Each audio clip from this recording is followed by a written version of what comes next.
All right, we're going to continue to talk about civil rights today. We're going to shift our focus to the ladies. So, today we're going to be talking about women's civil rights. We're going to talk about the developments in like legislation and court cases and stuff like that. But mostly, we're going to kind of focus on how gender issues get treated differently by the court. Most important start of every day. Let's talk about our objective. Today, we're going to describe the development of civil rights policy towards women so that we can explain the impact of social movements on equal protection. So, we'll be looking at all sorts of civil rights developments like court cases and laws. And we will look at the impact of different women's social movements on the creation of those laws. So, the first topic we want to take a look at today is we want to make sure that we understand the idea of intermediate scrutiny. So, we were dealing with race issues earlier, and with race issues, we're talking about strict scrutiny. Basically, the government has to prove that a law is absolutely necessary to achieve a goal in order to treat racial groups differently. It's not that high of a bar for the government to be able to justify intermediate scrutiny. So when they treat the sexes different, we see a couple of examples here. We see a state college for women. That's the kind of thing that is okay, even though it's like state policy and all that stuff. And then there's also the military draft, like an example where men have to register for the draft and all that. So let's take a look at how the courts justify this. So when we take a look at the idea of strict scrutiny versus intermediate scrutiny, there's like just some differences in the legal language, and it means that things that get intermediate scrutiny, it's a little bit easier for the government to justify those. So for intermediate scrutiny, the laws need to further a compelling government interest. So like the government's going to have to justify the reason for the law, and they're going to have to show that the law helps the government achieve the goal. But with strict scrutiny, like when the government is dealing with race and dealing with race, treating race groups differently, then the courts assume that the government did something wrong. It's going to be up to the government to prove that that law was absolutely necessary to achieve its interest. So the government is able to do that sometime. We looked at like affirmative action programs and stuff, but the government has to prove that the policy is necessary if the court is going to let the state treat people differently by race. With intermediate scrutiny, it's a little bit different there. So the government just has to show that the law is achieving the interest. The debate or the dispute doesn't start off automatically in a place where the government is assumed to have done something wrong. So the government has less of a burden to prove that this law is okay. So it's much harder for the government to win in a court case that's involving strict scrutiny. Those are rare, but the government is more successful when the bar is only intermediate scrutiny, and that's how we deal with gender issues. So for gender issues or sex issues, laws that treat people differently according to their sex, those laws face less scrutiny than those laws that differentiate by race. When the government is trying to pass intermediate scrutiny, they just have to show that their law helps to further an important government interest. That doesn't like automatically let them do anything, but they have to show that like the law is like, narrowly designed and that it helps them achieve this goal.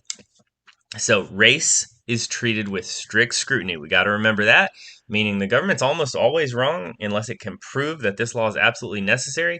But sex only meets intermediate scrutiny. So that just means that the government is going to have to show that this law helps them achieve a important government interest. So our like obvious example is the military draft. So like it's not required for women.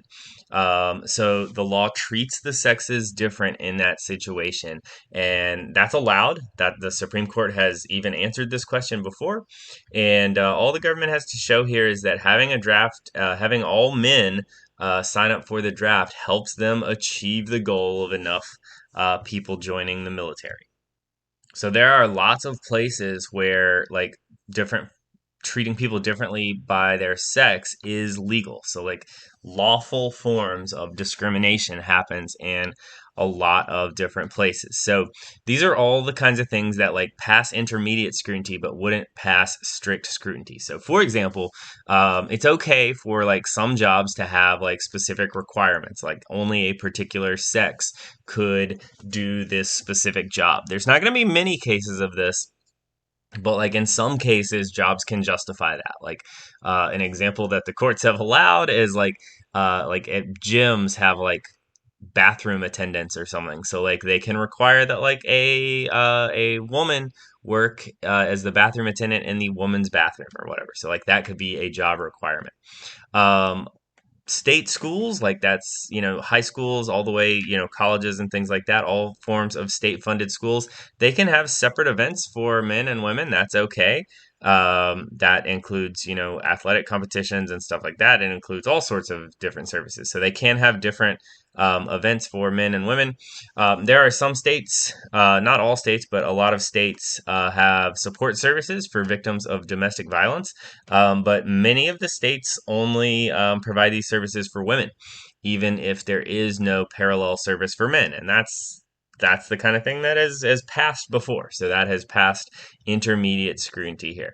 And then anything like that worked for race, like positive like goals of the state, like affirmative action programs, those also meet this same bar, and so they can be treated, that's okay to treat people differently according to sex in that way.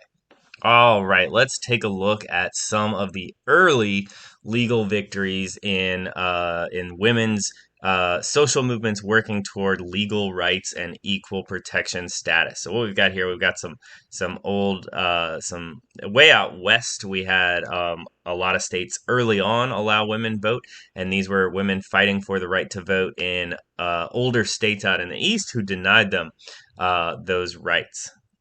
All right, so women's legal status, women's rights, were kind of always treated differently as men. It has been a long fight for rights, especially using the 14th Amendment and the Equal Protection Clause to get women to have equal status under the law. Um, Back in the 1870s, by the 1830s, states had actually banned women from being able to vote. By the 1830s, no state would allow women to vote.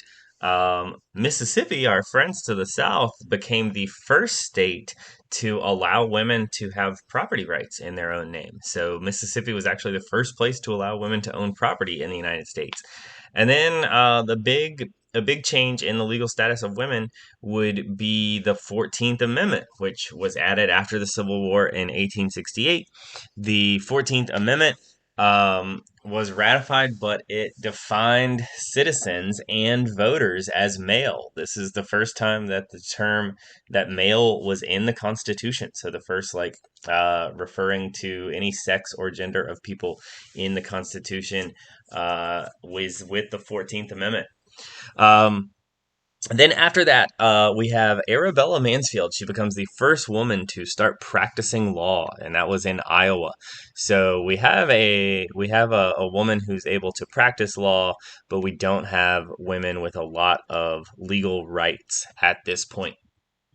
So to specifically focus on voting rights, is a like kind of a big first step and a thing women were fighting for. Remember, the Constitution leaves the requirements for who can vote. That's left up to the states.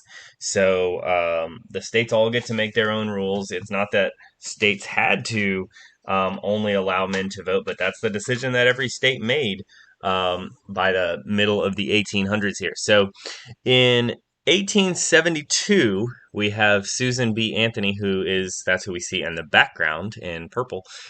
Susan B. Anthony wants to test the 14th Amendment, which says that all people have to be treated equally. All people have to get the equal protection of the law. So she votes, even though it's against the law, and she does that on purpose. She votes to test the 14th Amendment. Now, she gets arrested. She pays the fine and all that stuff, but this was an opportunity to challenge women's ability to be able to vote, and was of course unsuccessful because it is a long time before women get the right to vote there. 1890, Wyoming is the first state to grant women the right to vote. And so that was a thing that started happening out in the western states. As states in the West joined the Union, those states were more accepting of women's right to vote than the older states had been. We'll take a look at this map in just a second. 1916, this is really amazing. Montana, in 1916, this is before women have the right to vote nationally, Montana elects Jeanette Rankin to the House of Representatives. So we have our first woman congressman. That's her on the right in the hat. And she is elected to the House of Representatives 3 years before the 19th Amendment is added to the Constitution, giving all women in the United States the right to vote. So we see, if you can see the map over there on the right, that shows us what the status of women's suffrage was like in 1919, the year that the 19th Amendment finally passed Congress. So you see it was different in all sorts of different states. There was full suffrage for women in a lot of the western states. In the Midwestern states, they would let women vote for president. And then some states would only allow women to vote in like local elections and things like that. And then those older states along the kind of middle of the East Coast there had no suffrage for women at all. So it kind of depended on where women were if they had the right to vote or not. And the 19th Amendment was finally approved by enough states in the year 1920. The words of the amendment right here: the right of the citizens to vote shall not be denied or abridged by the United States or by any state on account of sex. Second sentence is very important too. Congress shall have the power to enforce this article by appropriate legislation. So this is a civil liberty because it's a limit on the national government.